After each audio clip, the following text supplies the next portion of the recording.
Bicolline is a fantasy live combat experience founded in 1994.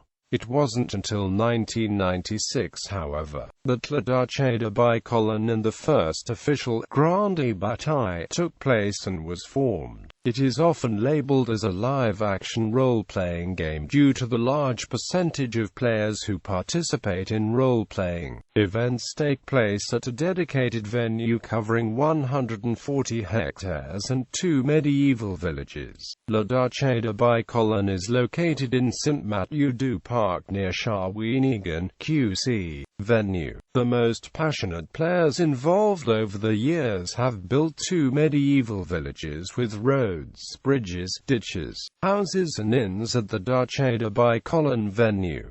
Construction days are scheduled throughout spring and summer for those building new houses. These houses are built to resemble medieval buildings and to be as decorum as possible. Players are responsible for their own buildings and must follow standards of construction, with 2 villages that are composed of 190 buildings, and more being added each year. Bicolline is making itself out to be one of the largest immersion medieval venues in the world. The demand for construction on the site is so great that the owner of Bicolline spends all year controlling applications, validating the plans for buildings, ensuring that projects are feasible, and so on. Setting. The world of Bicolline has its own geography, economy, conflicts, and complex geopolitics that have been evolving since its inception in response to the actions of the players and the outcomes of battles and events.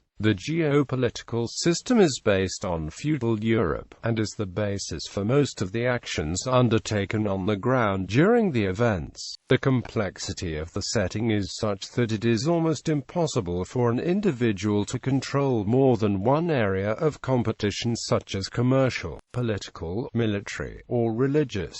Generally, guilds specialize and focus on 1 or 2 aspects of the game. The guilds have diverse experts among the members, each able to follow the changes and fully understand one aspect of the world of Bicolline. The political arena consists of fiefdoms and provinces that form the kingdom. All levels of politics can be filled by players, making the world very dynamic.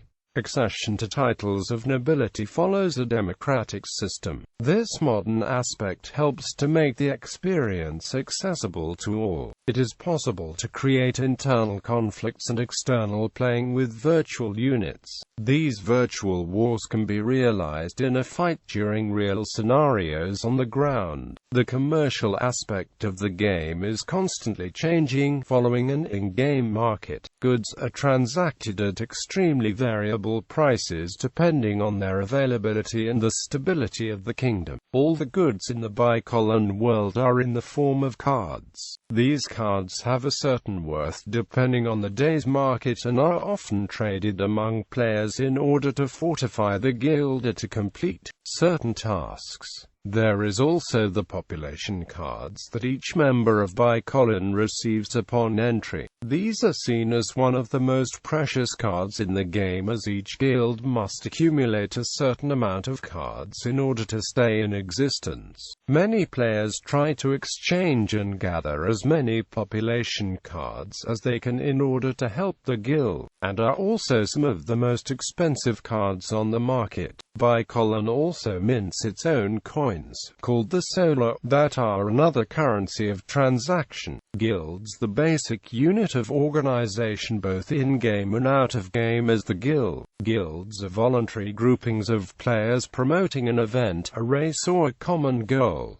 Typically a guild has about 30 members. There are sometimes ungilded clans with fewer members which will usually eventually form a registered guild. Each guild or clan has a chief that guides the rest of the members of the ongoings in the Bicolline world. The guild structure allows efficient distribution of information and gives players a weight in the game beyond what they can achieve as individual characters. There are currently 179 recorded guilds and clans.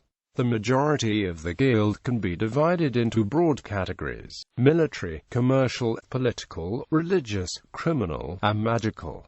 Each is affiliated with one or more kingdoms in the world of Bicolline: Empire, Andorra, Argan, Ozarme, Nascaroth, Garganesh, Irondale, Taliscan, Sans City, Burkwal, and the independent cities wherein each has a king. Each guild also follows a religion, each with its own god to whom they pray to, and can have a major influence on the game system. Unlike some LARPs, Bicolline does not have a character creation system. The focus is on combat, so there is little role-playing. However, every participant must dress in accordance to the period. The small portion that do participate in LARP create elaborate characters with costumes, accessories, and even face paint. The players can portray any kind of character that they are able to dress as. For example, one guild dresses Japanese while another dresses as blue people, as some guilds consist of all the members portraying a certain character. A select few characters can become runic warriors or clerics during the week of Bicolline, and can apprentice under one of the rare master alchemists and sorcerers to give the guild bonuses between events. Usually these are only possible after attending several events. Much of the role-playing in the game of Bicolline happens in the virtual world between events, where armies move, economies produce income, and sorcerers cast spells. The virtual world is seen as the most important aspect of the entire game and world of Bicolline. It is in the virtual world that most of the action and decisions take place. Not every person who attends Bicolline participates in the virtual game, but those who are actively involved contribute to the virtual world, and the actions and decisions made influence the game as well as the game of others. Activities. As many as 2,000 players each year attend the main event, the Great Battle of Bicolline. Dozens of volunteers and a core group of employees work all year to create one of the world's largest and most decorum-rich LARP settings. In addition to the Great Battle, various events are held throughout the year, including the Feast of Galleon, tavern evenings, and campaigns and battle scenarios of all kinds that usually attract several hundred people. The Great Battle of Bicolline. Every year since 1996, a large LARP has been organized at the venue. The Great Battle of Bicolline brings together around 2,000 LARPers and medieval reenactors over 7 days, and culminates in a huge battle. The battle is prepared for throughout the year with skirmishes and diplomacy between the various groups that attend. Everyone in attendance must dress up medieval at all times, and all modern items, such as cell phones, are put away and unused. All participants submerge themselves into the world of Bicolline, getting into the roles and characters, and the real world is left behind. Every detail, all the way down to the utensils used, must be decorum in order to create the medieval atmosphere. The large grounds are filled with many houses as well as medieval tents. There is also some designated areas where those with regular camping tents may be placed in order to minimize the viewing of modern items. Throughout the week there are several events and activities. Each night there is a musical spectacle as well as a show. There are competitions and small battles which lead up to the Great Battle, as well as activities and small battles for the children. The Great Battle takes place on the last day of the week and normally endures between 3 and 4 hours long. Each year there is a new scenario based on the events and occurrences throughout the year in the virtual world. There are specific rules in place in order to assure safety.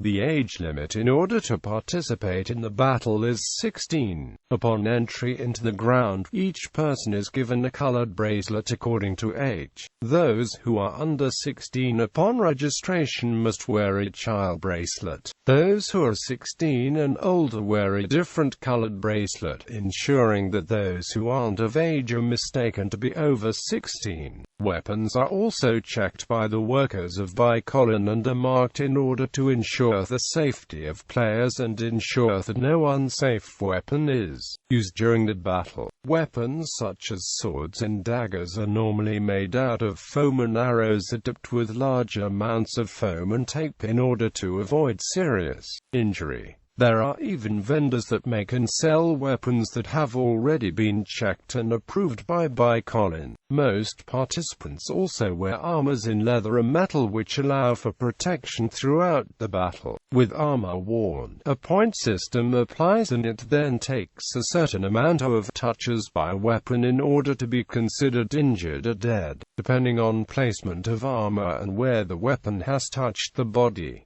Balporpri. The Balporpri is the second most popular event in the Bicolline world, with many of the members of Bicolline attending the event. It is a night to reunite with allies and guild members to discuss upcoming events, as well as plans of next moves. With a masquerade theme, everyone in attendance must wear a mask and are encouraged to dress the best, but still medieval in design and style. La Quête des Enfants Perdus, a more recent event that Bicolline has started hosting, while not medieval in theme, has become very popular among members and locals. La Quête des Enfants Perdus is an event that Bicolline hosts every year around the time of Halloween. Some members of Bicolline as well as locals attend this small event for the children. This isn't a typical medieval Bicolline event, so this event has nothing to do with the virtual game nor does it influence any part of it. Trollball. Trollball is a sport played in Bicolline and other LARP settings.